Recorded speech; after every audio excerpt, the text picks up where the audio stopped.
The sky split open like a torn sheet of metal. Bright lights, unnatural and sharp, poured through the clouds. Every television, every screen, every signal was hijacked.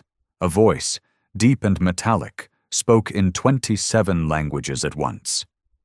"We are the Dominion fleet of the Zathari Empire. Surrender your planet or face extinction." On a dusty street in Arizona, an old man sipped his coffee and raised an eyebrow. "Damn kids and their alien prank calls," he muttered. But it wasn't a prank. The fleet hung in orbit, massive and silent, a wall of metal and death blocking out the stars. Earth's governments panicked. Military forces mobilized. World leaders scrambled for answers. The Vatican issued prayers. China readied nukes. America activated its Space Defense Command, a program so secret even the president had to Google it. But something strange happened. Instead of mass panic, riots, or global terror, the general response from the population, especially the men on the ground, was laughter. Not nervous laughter, not denial. Actual, unfiltered, belly-aching laughter. One clip went viral within minutes. A man in Detroit, wearing nothing but boxers and a beer hat, flipping off the alien ships and yelling, "Come down here, bitches! We got pit bulls and Bud Light!" Reddit exploded with memes. TikTok was flooded with parody videos of Zathari aliens getting whooped by middle-aged dads with lawn chairs. #number Welcome Zathari trended globally. It wasn't fear, it was defiance, wrapped in sarcasm and served with a side of dark humor. Commander Kelthax of the Zathari watched Earth's reaction from his flagship. His eyes, black and lidless, blinked slowly. "They're laughing." His communications officer, a junior Zathari barely past hatching age, hesitated. "It appears so, Commander. Our threats are being mocked, turned into entertainment." Kelthax stood, tall and lean, his armor reflecting the stars behind him. "That is not the reaction of a civilized species. That is madness." Another officer chimed in. "Perhaps they are too primitive to understand the gravity of our arrival?" "No," Kelthax said, narrowing his eyes. "They understand, and they don't care." Down on Earth, Colonel Jack Merrick stood on the roof of the Pentagon, hands in his pockets, chewing gum like he didn't have a care in the world. A lifetime soldier, scars on his knuckles and war in his bones, he'd seen enough to know one truth. Fear is power. But what he saw in the eyes of his men, and all over the internet, wasn't fear. It was something else. Resentment, amusement, and under it all, a smoldering hunger. "We ain't afraid of you," he muttered, staring at the ships overhead. "Not because we're stupid, but because we've already seen hell, and this ain't it." His phone buzzed, a text from an old war buddy. "They expect fear. Let's give them American chaos instead." Jack smiled. Far away in orbit, the Zathari prepared for their next phase. Standard procedure. A small-scale show of force. A city, perhaps. Destroyed from orbit to demonstrate capability. Classic psychological dominance. It worked on hundreds of worlds. But not here. Because they didn't understand Earth yet. They didn't understand the kind of people who found comedy in the face of death, who made jokes in foxholes, who turned mass invasions into stand-up routines. They didn't understand humans. But they were about to.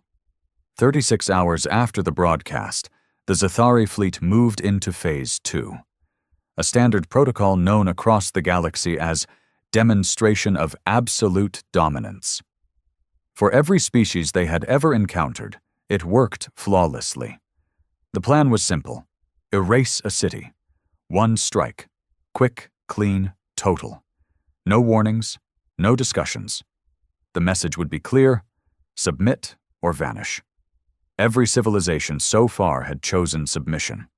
The city selected was Johannesburg, not because it was strategic, not because it was a threat. It was chosen because it was loud, defiant, culturally rich, and globally visible. The Zathari algorithms had concluded that hitting such a center would break the morale of humans with maximum efficiency.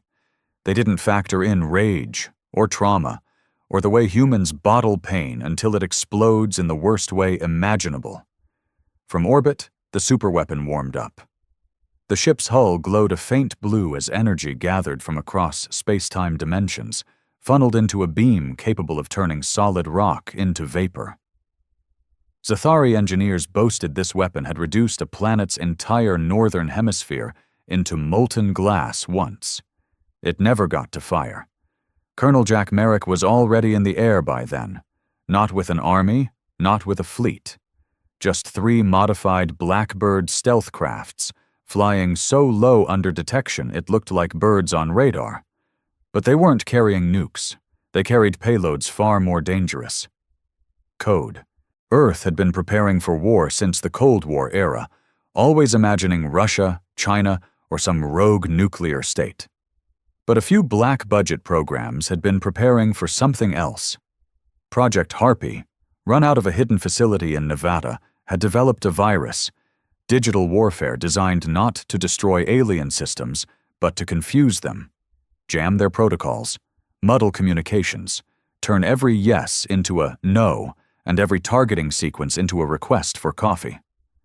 When the beam was about to fire, it simply didn't. The weapon turned inward, then back out, then asked for authorization from parent. Confusion spread across the Zathari command. Commander Kelthax stood before the holographic screen, watching his weapon disobey orders. "What is this?" he growled. "Sir," the engineer stammered, "we're being rerouted. Our system is experiencing a feedback loop from an unknown external signal. The code is laughing." Kelthax turned slowly. "Did you say the code is laughing?" "Yes, Commander. It repeats one phrase over and over. You ever been rickrolled?"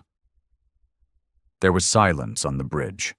Then static, then a grainy Earth voice, distorted but clear, echoed through their systems. "Never gonna give you up? Never gonna let you down?" The flagship's systems were hijacked. A meme, a 1980s song, an Earth joke weaponized into cyber infiltration. The Zathari had been rickrolled. Commander Kelthax crushed the edge of his console with one clawed hand. "Purge it! Wipe it from all systems!" "We can't, sir. It's everywhere.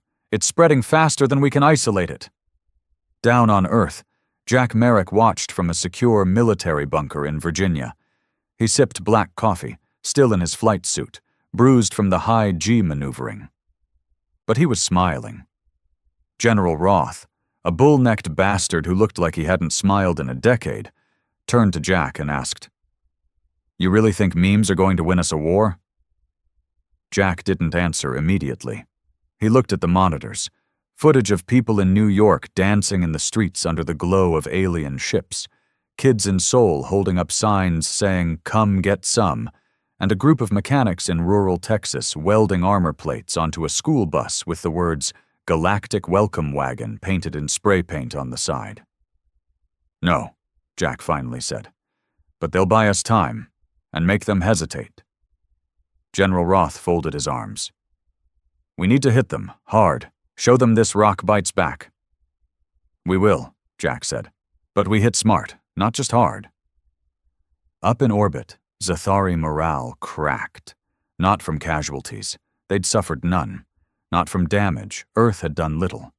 But it was the unpredictability, the insanity. Commander Kelthax knew control.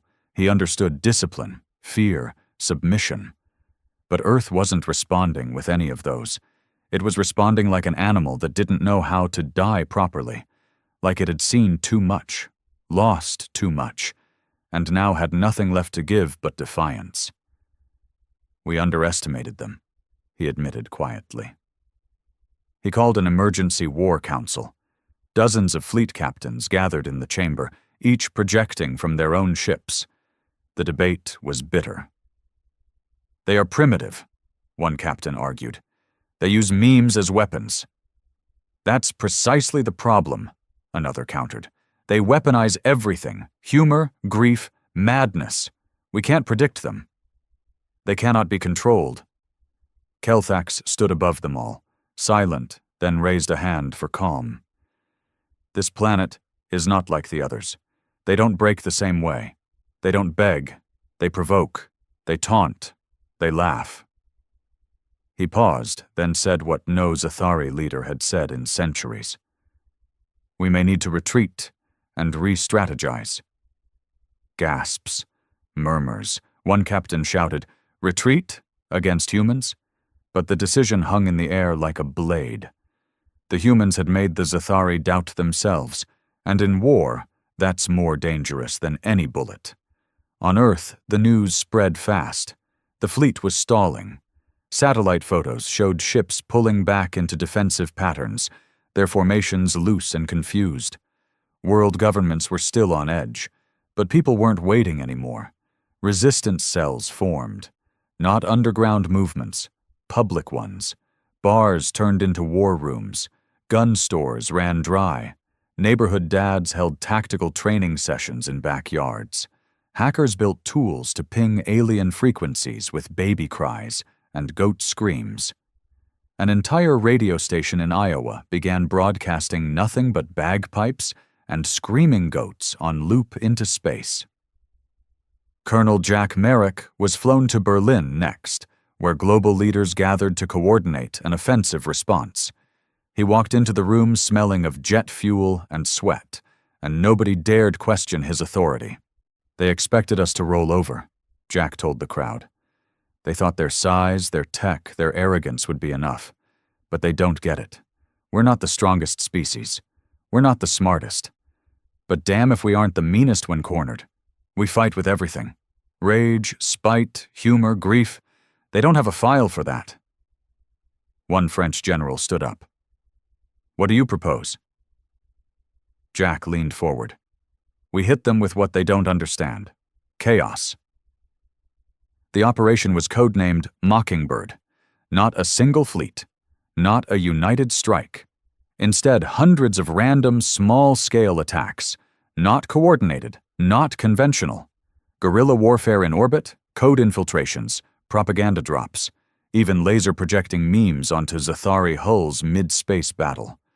One drone projected a giant image of a middle finger with the caption, "You mad, bro?" right before exploding against a carrier.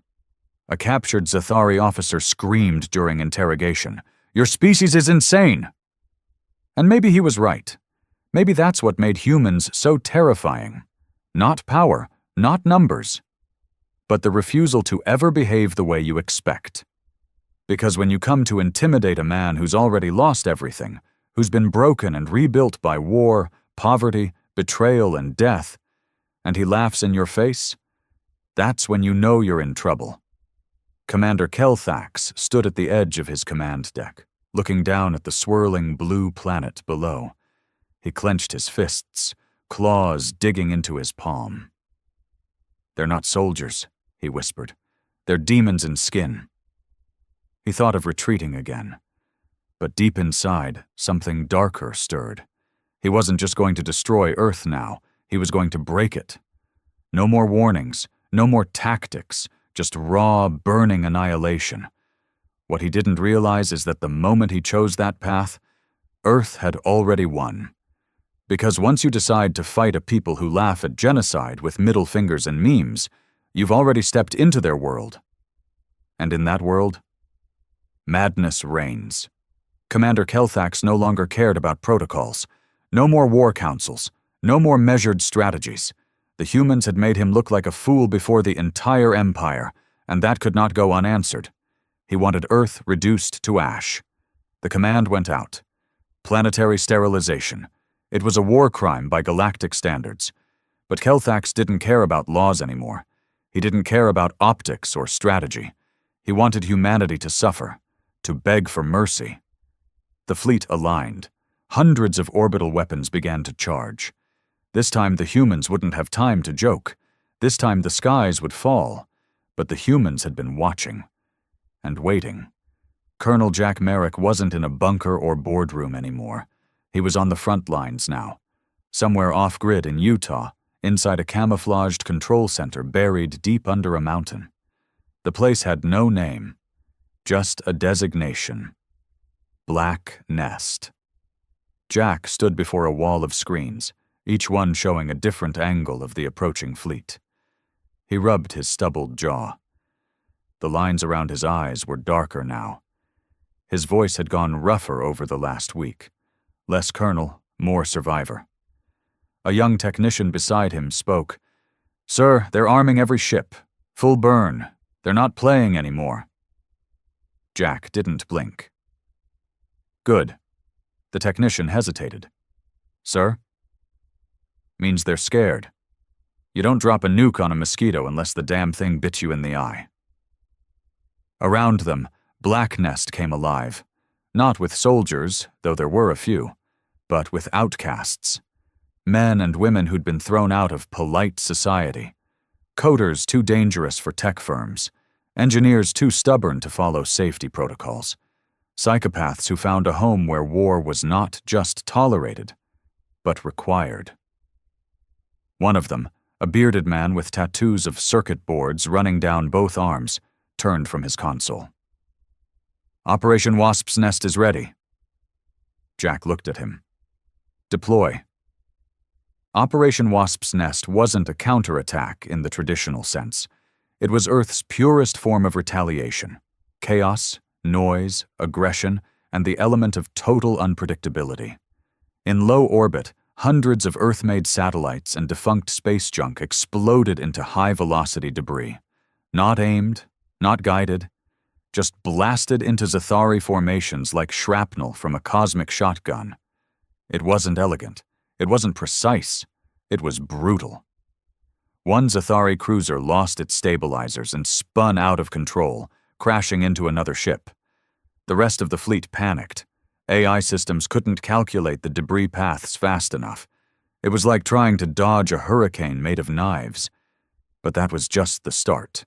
From Black Nest, Earth's rogue hacker squads launched a digital storm, code viruses mimicking Zathari software, but warped, looped to turn commands into nonsense, drain power cells, and flood ship communications with Earth's most vile online content.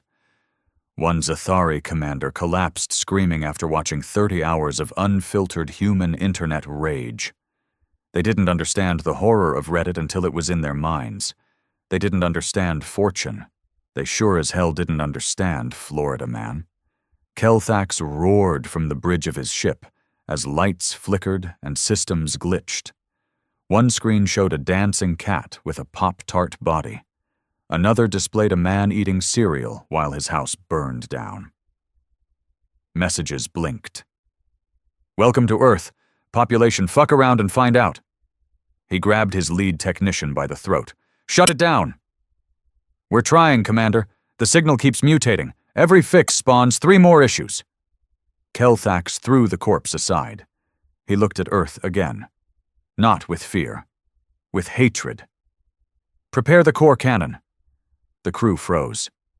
"But Commander, that weapon will rupture their atmosphere. It'll—" "I said prepare it!" The Zathari flagship opened its maw. The core cannon had only ever been fired twice in history. Both times it had sterilized continents. It was a last resort, a forbidden relic from the early days of the Empire. Kelthax didn't care. Down on Earth, Jack Merrick received the signal. His team decrypted the frequency. It was real. "They're prepping the core cannon," a woman whispered.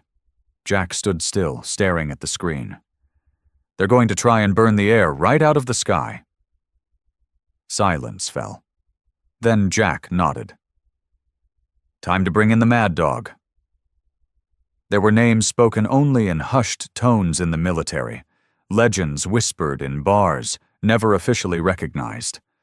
One of them was Marcus Mad Dog Rain. A dishonorably discharged ex-pilot, Rain had a record of insubordination, reckless flying, and a kill count that shouldn't have been possible. He was last seen flying prototype spacecraft in the Mojave, until he disappeared. Jack had found him, hidden in a trailer, half drunk, half mad, building weapons from scrap. "You still fly?" Jack had asked him weeks ago. Rain had grinned with bloodshot eyes. "Only if I can die doing it." Now, the call came through. A launch ramp opened beneath Black Nest. Rain's ship, the Iron Howl, rocketed into the sky. It wasn't pretty. It looked like a junkyard had made love to a missile. But it was fast. And more importantly, Rain didn't care about surviving. He flew straight for the flagship. Zathari gunners didn't even fire. The ship was so small, so fast, their systems couldn't lock. It was like trying to hit a fly with a railgun. Inside the cockpit, Rain laughed. It was a sick, animal noise. He screamed into the radio, "Come on, you space lizards, let's dance!" He broke through the flagship's hangar bay. Explosions followed. Zathari soldiers swarmed the interior, but they were too slow. Rain had rigged his ship with charges, turning it into a flying bomb. He bailed out mid-flight, crashed through a window, landed on the deck like a wild beast. He pulled out 2 plasma pistols, Earth-modified, and screamed, "Welcome to Planet Crazy!" The flagship erupted in chaos. Rain fought like a man who had already died years ago. Meanwhile, Jack watched from Black Nest. "He's in." General Roth's voice came through a secure channel. "Are you serious? You sent Rain? He's a lunatic." Jack grinned. Exactly. On board the flagship, Rain reached the core cannon room. It was sealed tight. No codes, no override. So he strapped charges to the door and kicked back, lighting a cigarette as the timer ticked down. When it blew, he walked through the smoke like the devil himself, bleeding, laughing, limping, but still moving. He threw a grenade into the core controls. The cannon began to overload. Kelthax felt the ship tremble. "Number no, shut it down!" But it was too late. The cannon exploded inward, ripping through the flagship's underbelly. A chain reaction followed. Fire bloomed in orbit. The flagship broke apart in 3 loud cracks that echoed through the void. Rain, somehow still alive, ejected into low orbit, laughing as debris burned around him. Back on Earth, the night sky lit up with fireballs. Zathari ships broke formation. Their leader was gone. Their systems were corrupted. Their morale was shattered. Across the globe, people saw the explosions and cheered. In bar rooms and shelters and underground bunkers, humans roared with laughter. Not because the war was over, but because they'd proven something. You don't scare the kind of people who turn apocalypse into entertainment. You don't dominate a race whose greatest strength is refusing to break. And you sure as hell don't invade Earth expecting order, logic, or sanity. Because down here, we don't fight fair. We fight furious. And sometimes, we fight funny. The flagship's wreckage scattered across low orbit like confetti from the funeral of a tyrant. Flames trailed behind broken pieces of once impenetrable Zathari armor as they plummeted toward Earth's atmosphere, burning up in streaks of cosmic justice. In the silence that followed, Earth didn't celebrate with speeches or military parades. It roared. In the ruins of São Paulo, survivors danced around the fires of destroyed Zathari drones. In Moscow, people raised vodka bottles to the sky and toasted to the mad pilot who died like a legend. In small-town America, kids painted spaceships on school walls, each one drawn exploding with cartoonish glee. But the war wasn't over. Not even close. Jack Merrick sat alone in a dark room within Black Nest, staring at the glowing data streams on the wall. His body ached. Age, exhaustion, and fury fighting for space inside his bones. A cup of black coffee steamed untouched in his hand. His eyes weren't on the fleet anymore. They were on the ground. Because now, the real invasion had begun. The Zathari might have lost their flagship, but they hadn't retreated. Instead, they doubled down. Drop pods, thousands of them, rained down on every continent like metallic hail. They didn't land in neat formations. They didn't try diplomacy. They simply smashed into cities, towns, even rural forests, like viruses injected into the veins of the planet. And each one contained Zathari ground units, brutal, efficient, and genetically engineered for war. Earth's skies might have held, but the ground was now a meat grinder. Jack's comms erupted with chaos. Multiple landings in Africa. Cape Town's under siege. Zathari units spotted moving through the Alps, Europe's coordinating defense. Sir, we lost all contact with Boston. Every continent became a battlefield overnight. And unlike the space war, Earth couldn't meme its way out of this one. It had to fight. Old school, blood and bullets. The drop in New Mexico landed in a remote town called Dust Ridge. Population? 817. The Zathari probably picked it thinking it'd be easy. Quiet, weak, something they could flatten on their way to bigger targets.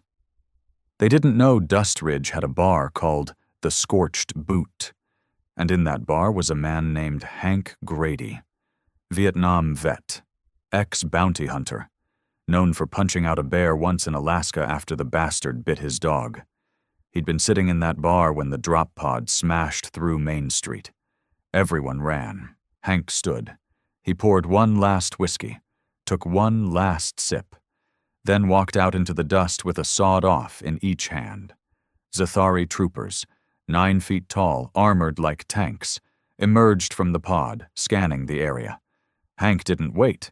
He fired both barrels. The buckshot barely dented their armor. One of them laughed, an awful screeching noise. Hank muttered, "Figures," and dropped the guns. Then he picked up a steel pipe and charged. Across the planet, men like Hank did the same. No military medals, no official ranks, just the forgotten, the old, the rough-edged souls who'd been through hell long before aliens ever showed up. In Ukraine, a mechanic named Victor drove his tow truck straight into a Zathari convoy, screaming, "For my babushka!" In Nigeria, a group of teenagers built homemade flamethrowers and torched 3 enemy units in a supermarket parking lot. In Chicago, ex-gang members put their differences aside and turned abandoned buildings into traps. One Zathari squad was lured into a warehouse that exploded 5 seconds after the last one stepped inside. The message painted outside said, "Humans played dirty. Welcome to Earth." Jack Merrick coordinated the chaos. He didn't try to control it. He couldn't. What he did was fuel it. Every successful ambush was shared worldwide. Every crazy tactic got amplified. The war became a viral sensation. Hashtags like Fancher Stomp the Scales and Hancha Zathari Season were everywhere. Earth didn't just resist, it performed. And still, the Zathari pushed. Commander Kelthax's successor, a cold-eyed war priest named Varek, now led the ground campaign. Unlike Kelthax, Varek didn't underestimate humans. He didn't find them funny. He found them unacceptable. Varek moved with mechanical precision. He targeted power grids, food supply chains, water systems. No speeches, no threats, just methodical strangulation. He believed if humans couldn't be beaten in war, they could be starved into submission. It started working. Major cities went dark. Hospitals ran on fumes. Panic returned. But not the kind the Zathari expected. Earth didn't surrender. It fractured. Some people hoarded, some betrayed, some ran. But others adapted.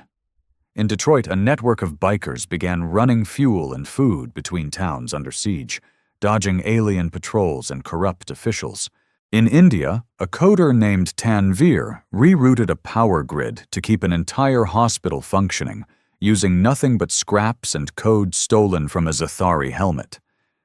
In Kansas, a teenage girl figured out that pouring bleach into Zathari wounds caused their skin to melt like wax.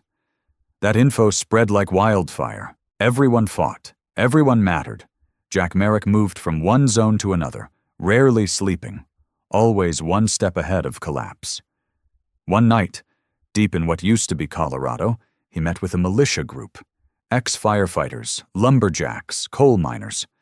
One of them, a grizzled man missing 2 fingers, looked at Jack and asked, "You really think we can win this?" Jack lit a cigarette. "I don't think we have a choice." The man grunted. "Ain't the same as believing it." Jack stared at the stars through the broken roof of the cabin. "Number. But it's the same as doing it." That was enough. The men stood. Weapons were distributed. Traps were set. They weren't soldiers, but neither were they victims. Weeks passed, then months. The Zathari lost the skies. Then they lost the narrative. And now on the ground they were losing something worse, their will. They couldn't understand it. Every time they broke a region, humans reformed somewhere else. Like water, like fire, like madness. They were facing a species that didn't know how to die properly. And finally, in a ruined church in southern Italy, a Zathari warlord stood over a dying boy and asked, truly asked, "Why do you fight? You have nothing left." The boy coughed blood, smiled weakly, and whispered, "Because we're not done laughing yet." They called it the silence before the flood. After 3 months of brutal face-to-face fighting across continents, the Zathari suddenly stopped advancing.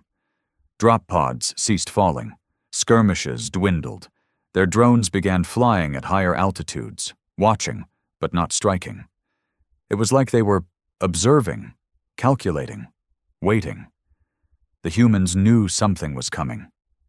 Jack Merrick sat inside a bullet-scarred safe house in former Missouri, one hand gripping a blood-stained map, the other pressed to his headset. Outside, resistance fighters patrolled trenches carved into the sides of highways. Kids with rifles stood beside war veterans with missing limbs. Dogs carried med kits on their backs. Inside, Jack's voice was low, tired, and hard. "We need to prepare for a reset." On the other end of the line, a resistance leader in Australia replied, "What kind?" Jack didn't hesitate. Mass extinction. Because that's what he felt in his gut. The Zathari had tested Earth, laughed at it, fought it, lost pride, soldiers, and ships. And now they wanted a conclusion, not a victory, not domination, a purge. It began with the skies turning red. People thought it was an aurora at first, but the red wasn't natural. It wasn't beautiful. It bled from the clouds like a wound, turning day into a permanent sunset. Then came the noise. A low hum, deep and primal, vibrating through bones and buildings. It made people nauseous. Animals ran. Birds died mid-flight. Old radios caught fragments of Zathari language, pulsing words like commands broadcast directly into the air. Then came the deaths. Not from weapons, from silence. Entire towns gone. No explosions, no screams, just missing, like they'd blinked out of existence. One by one they vanished. Jack stood over a hill, binoculars in hand, watching a city disappear without a trace. No flames, no debris, just gone, like it had been erased by the universe itself. Beside him, a young scout whispered, How are they doing this?" Jack didn't know, but he knew what it meant. The Zathari weren't trying to win anymore.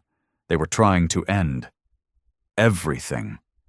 The weapon was called the Thought Eraser, a reality-bending device buried deep within the second-largest Zathari mothership, one that hadn't even been used during their war with the X-Null, a species of interstellar cannibals. It had never been deployed in full because it didn't just kill life. It removed memory, erased records, wiped entire histories. If Earth fell to it, it wouldn't just die. It would never have existed. But there was a flaw. The weapon had to charge through psychic resonance. It required a complete map of the target's thoughtscape, memories, behaviors, neurological patterns. For most races, this was simple. Predictable minds, rigid logic, but not humans. Human consciousness was erratic, full of contradictions. Fueled by emotions, chaos, trauma, the Zathari's mapping process kept failing. Every time they thought they had it figured out, another variable broke the system. They tried to scan a man dying of cancer. He started laughing about his ex-wife. They tried a child and got a memory of cartoon violence stitched with real grief. One report said, "They do not think. They rage, they joke, they scream, they laugh in grief and weep in victory. Their memories are not sequences. They are wildfires." But they were still close, so Earth had to act, fast. Black Nest was long gone, destroyed in a Zathari orbital strike. But the movement lived on in 100 underground hubs, connected by encrypted lines, rogue satellite networks, and blood-sworn alliances. The plan was insane. As usual, infiltrate the mothership, destroy the weapon. Not with nukes, with thought. Jack called it Operation Mindstorm. They didn't have alien-grade tech. They had pills, wires, and reckless resolve. They selected a team of 8, not the smartest, not the strongest, but the most unhinged. People whose minds would choke the Zathari sensors the moment they were scanned. One of them was a former jazz musician who had once dropped acid for 48 hours and thought he could hear thoughts in color. Another was a war widow who claimed she could see her dead husband in the mirror and spoke to him like he was still shaving beside her every morning. There was a cannibal, a schizophrenic, a man who believed the moon was following him and had written a 500-page diary to prove it. And then there was Jack.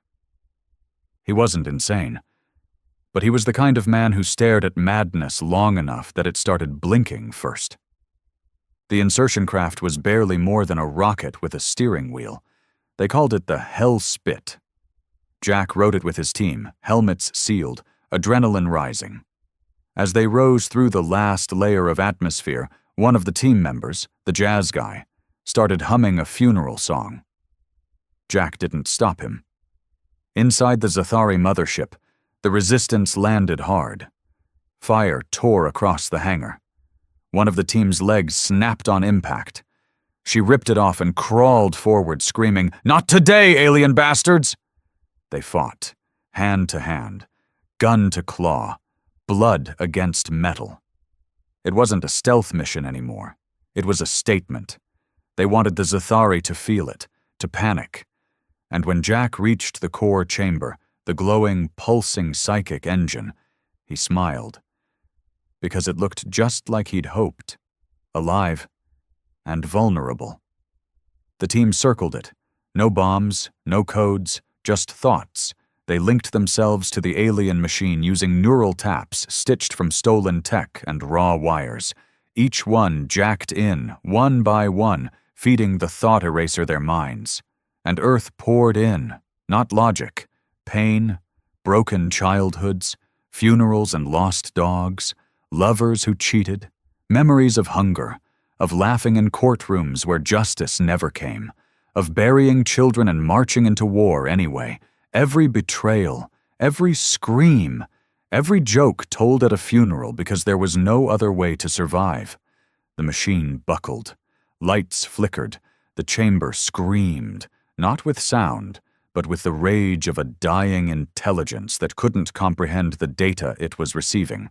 It tried to adapt. It tried to purge. But it couldn't process madness, because humans didn't think. They felt. And the weapon choked on it. Jack's last thought before blacking out was of his father, drunk, angry, throwing a bottle at the wall, and how Jack had laughed because he didn't want to cry. The weapon shattered. It screamed one last time in a voice stolen from 1,000 minds, and then exploded inward, taking half the mothership with it. Jack didn't die. Not yet. He woke up in a hospital built inside an old casino. The war wasn't over, but it had changed. The Zathari retreated, not because they'd been beaten, but because they finally understood. Humanity wasn't a species you could map. We weren't code. We were noise, and you can't erase what you can't understand. The day the thought eraser collapsed, the stars fell silent. The mothership's explosion sent shockwaves through every Zathari broadcast frequency. Across the occupied zones of Earth, their drones paused mid-flight. Infantry units halted. Even their war AI stopped transmitting orders. The enemy was no longer pushing. They were recoiling. But for humanity, there was no time to celebrate. The cost had already been carved into the ground. The United States was split down the middle like an open wound. China had become a maze of craters and electrical storms, the fallout of scorched alien counterattacks. Africa had seen entire cities vanish, wiped from record and memory by early-stage thought eraser tests. Jack Merrick sat in a burned-out casino-turned-field hospital in the Nevada desert, his ribs still broken, lungs aching, mind frayed like a radio tuned to the edge of madness. The doctors didn't understand how he was alive. None of the team that had entered the Zathari mothership should have survived the neural overload. But Jack had, somehow. Or maybe what was left of him just refused to quit. He woke to a face he hadn't seen in years. Harper, an old CIA contact who'd gone underground after the agency splintered during the first weeks of the invasion. "Still breathing, huh?" Harper said, offering a grim smile. Jack rasped, "Depends on your definition of breathing." Harper passed him a bottle of water, then pulled a chair up to his bedside. Her voice turned low. "They're calling it a victory, you know. The collapse of the thought eraser. The Zathari retreating from orbit. You're a ghost story now. The one who broke their mind." Jack didn't smile. "It's not over." Harper nodded. "Number, it's worse." She laid out the intel. The Zathari hadn't fled. They'd regrouped. After the fall of their psychological weapon, they'd shifted to containment. They were walling off Earth. Not killing it, not leaving it, just enclosing it, like a biohazard. "Why?" Jack asked, still wheezing. Harper's face was drawn, voice flat. "They think we're a disease, one they can't understand, one that spreads through laughter, fury, and grief, one that infects." They had begun deploying a massive planetary perimeter, a barrier that stretched from the edge of low orbit to the far side of the moon. Invisible to radar, but pulsing with energy. It wasn't meant to keep humans in. It was meant to keep humanity from ever getting out. Jack sat up, pain lancing through his ribs. "They're building a cage." "No," Harper corrected. "They're building a quarantine." The news spread fast. Earth had won the battle, but lost the war. Humanity was now seen by the galaxy as unstable, dangerous, mentally contagious. The Zathari had broadcast warnings to other species. Do not engage with Earth. Their minds are corrosive. Their memories are poison. Their species is hostile to order. And the rest of the galaxy, for now, listened. Earth was isolated. And for many, the psychological toll of that realization hit harder than alien bombs ever did. In Paris, a writer jumped off the Eiffel Tower with a sign around his neck. "What good is surviving if we're never allowed to matter again?" In Tokyo, entire crowds wore headphones, pumping static, desperate to block out the residual thought waves left behind by the Zathari tech. In Texas, a man murdered his neighbor with a crowbar, screaming that he still heard alien laughter in the walls. Earth had survived annihilation only to be branded insane by the stars. Jack Merrick didn't return to command. He couldn't. His mind wasn't all there anymore. At night, he saw data streams in his dreams. Glimpses of Zathari language. Thoughts that weren't his. He had merged with their machine too deeply. Some part of his consciousness was still drifting in that network, a ghost inside a dead weapon. But he could still think, and plan, and rage. He disappeared from the hospital one morning, walked out wearing a stolen jacket, still limping, still coughing blood. No one stopped him. The next time anyone saw him was 6 weeks later, in South America, leading a new resistance group. They didn't call it an army. They called it the Contagion, a name to mock the Zathari quarantine, to wear the insult as a badge of honor. Jack's people weren't organized. They weren't trained. They weren't clean. But they were angry, and hungry, and creative. Their goal wasn't just survival anymore, it was infection. They began hijacking Zathari transmissions, not to beg or threaten, but to corrupt. They beamed out human emotions, music, grief, porn laughter, political rants, childhood traumas, screaming matches between divorced parents, TikTok dances stitched into funeral montages. They sent out Earth, raw and unfiltered, to everyone. Any race within signal range would receive it, like a virus in a bottle, floating through space. And some of them listened. One Zathari ship, orbiting Jupiter as a monitoring vessel, intercepted a rogue Contagion broadcast. Within hours, 3 crew members had disobeyed orders. Within days, the ship self-destructed. Earth had become a psychological weapon, not just in defense, but in offense. Because the greatest threat humanity posed wasn't its guns, it was its existence, its ideas, its madness as a form of freedom. Varek, the war priest who now ruled the Zathari fleet, declared Earth a Class Z containment zone. He argued that no further invasion was necessary. But some disagreed. There were those within the Zathari who wanted revenge, who wanted closure, who couldn't sleep knowing a small blue planet had mocked their empire and walked away laughing. These were the ones who formed the Purge Choir, a splinter faction. No orders, no ranks, just ships and hate. They began planning a final attack, not to conquer, not to cage, but to annihilate. A strike so devastating Earth wouldn't be left to rot. It would be forgotten. Completely. And their first target? Jack Merrick? The voice that wouldn't die. The ghost in their machine. They didn't announce their arrival. The Purge Choir came without warning, slipping past orbit beacons and satellite wreckage like shadows in deep water. These weren't like the Zathari ships Earth had seen before. They were sleeker, silent, pulsing with a red hue that didn't just reflect light, it bled it. Jack Merrick didn't need radar to know they were coming. He felt it. He was at the top of a bombed-out church tower in Brazil, leaning on the twisted iron cross for balance, eyes staring at the night sky. The jungle stretched out below him, quiet, coiled, tense. And then the stars began to move. Not fall, not blink, just move, slow, calculated, predatory. He keyed the radio on his hip. "They're here!" Across 1,000 miles of jungle, desert, ruins, and swamps, every resistance cell tuned in. No fancy encryption, no code names, just Jack's voice, rasped and weathered, cutting through the static like a blade. "They're not here to fight. They're here to erase." He paused, voice lowering. "So make damn sure you give them something they'll never forget." The first strike hit Caracas. The city never screamed. It simply dimmed.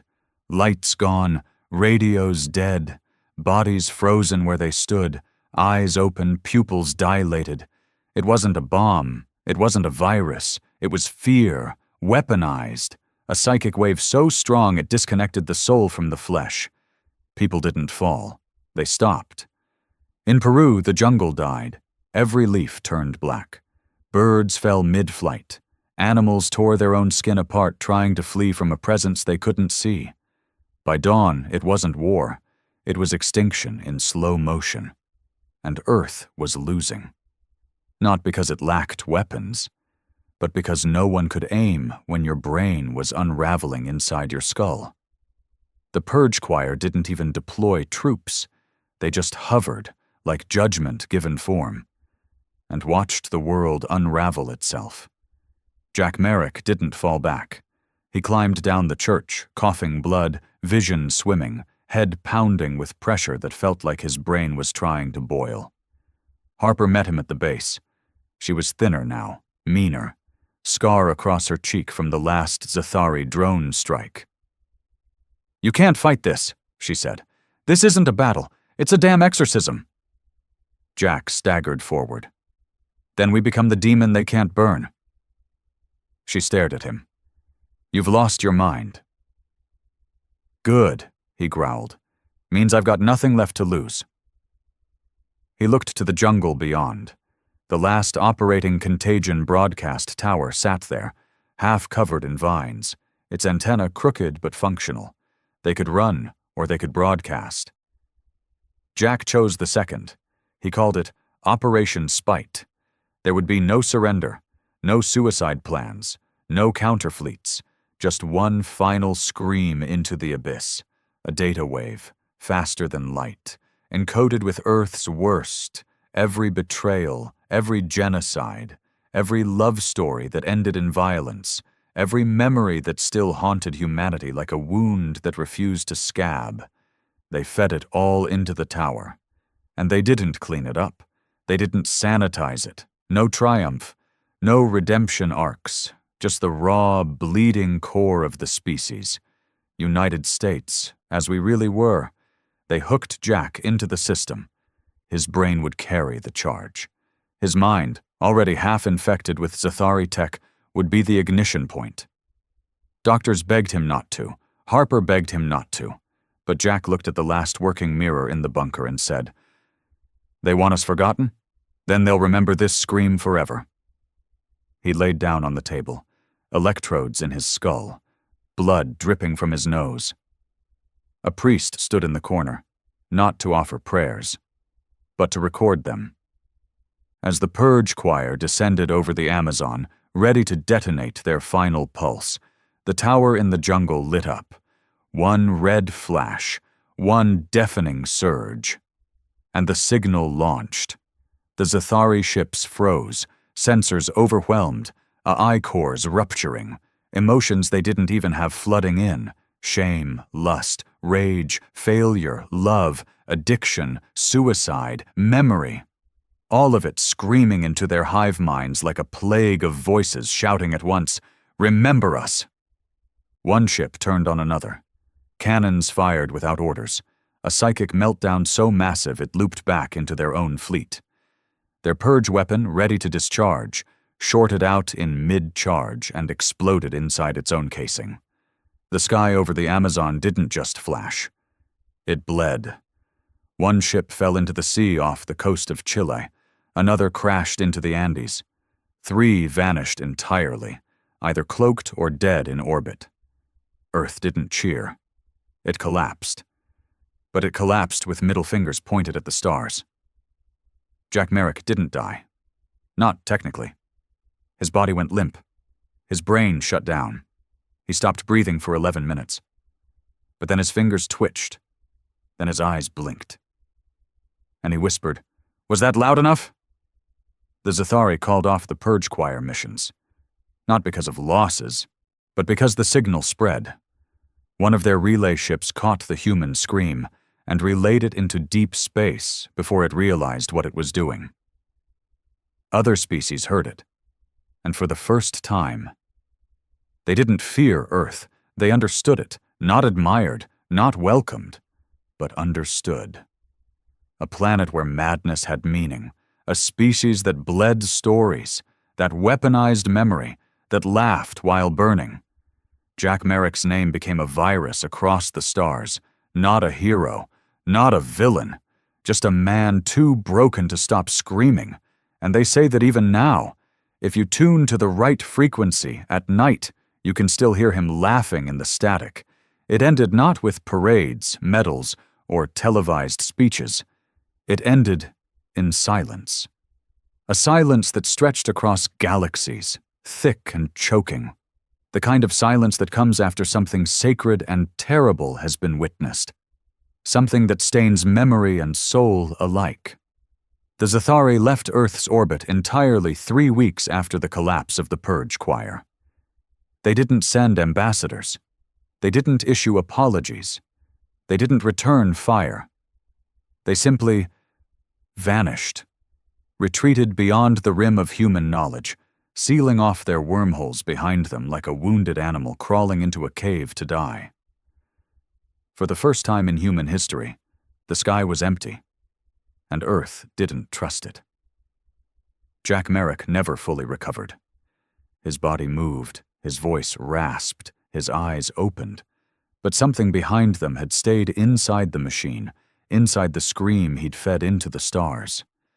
He spent his days wandering the jungles near the ruined broadcast tower, talking to people who weren't there, and muttering lines that sounded like poems until you listened close and realized they were battle reports twisted into lullabies.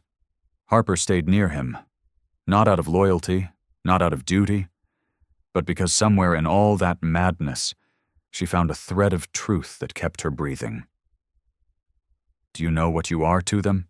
she asked him once, sitting beside a small fire under the ruined canopy of leaves scorched by alien heat. Jack stared into the flame. "A virus." Harper shook her head. "You're a mirror. That's what scares them. Not who we are, but the fact that they saw a piece of themselves in us, the part they buried, the part they forgot." Jack didn't answer. He just looked at the stars with tired eyes and whispered. They blinked first. Rebuilding didn't begin for months, not because people couldn't, but because they didn't know how. The world wasn't broken the way it had been after wars before. It wasn't cities and governments that needed rebuilding. It was meaning. It was belief. In systems, in hope, in each other. Some nations refused to reform. They splintered into tribes, communes, and city-states. Others built new orders from scratch, rewriting history and burning books as if forgetting would spare them from the next sky-born horror. But the contagion, Jack's old network, didn't fade. It evolved. They turned into something more. Something quiet, rooted, watchful. They built memory towers across the globe, black stone monoliths carved with the names of the lost, the damned, the insane, and the brave. Not in any one language, in all of them. Even the Zathari dialects, crudely scratched in by those who learned just enough to say, "We were here." People visited in silence, laid down stories like offerings. No priests, no gods, just memory. 20 years passed. Children grew up with stories of the laughing sky, of Earth's scream, of Jack Merrick, the man who made the galaxy step back. They didn't paint him as a savior. They didn't worship him. They feared him. But it was a respectful kind of fear, the same way you might fear the ocean, or fire, or madness itself. Because Jack had shown humanity's rawest face to the stars, and dared the stars to look away. And they had. He died alone, beneath the ruins of the old church tower in Brazil. Harper found him days later, sitting upright against the stone, eyes open, mouth set in a faint smile. There was no blood, no struggle, just stillness, like the fight had finally let go, like madness had shaken his hand and said, "Well played." They buried him beneath the church, no stone, just a metal plaque with 4 words scratched into it. He never shut up. In time, alien signals returned, not from the Zathari, from others, different species, some curious, some cautious, a few sympathetic. They didn't speak of alliance or treaties. They didn't offer gifts. They just said one thing. "We heard you." Earth didn't respond right away, because it didn't trust the stars anymore. But it didn't hate them either. It just watched, and waited, and laughed. Because laughter on Earth had never just been joy. It had been a weapon, a refusal, a battle cry wrapped in absurdity. And now the galaxy knew it. Now they all knew what Earth truly was. Not the strongest, not the wisest, not the purest, but the last species you should ever try to erase. Because humans don't go quietly. They go screaming, broken, laughing, and throwing middle fingers until the universe either kills them or starts laughing too. And even then, they come back, to tell the story.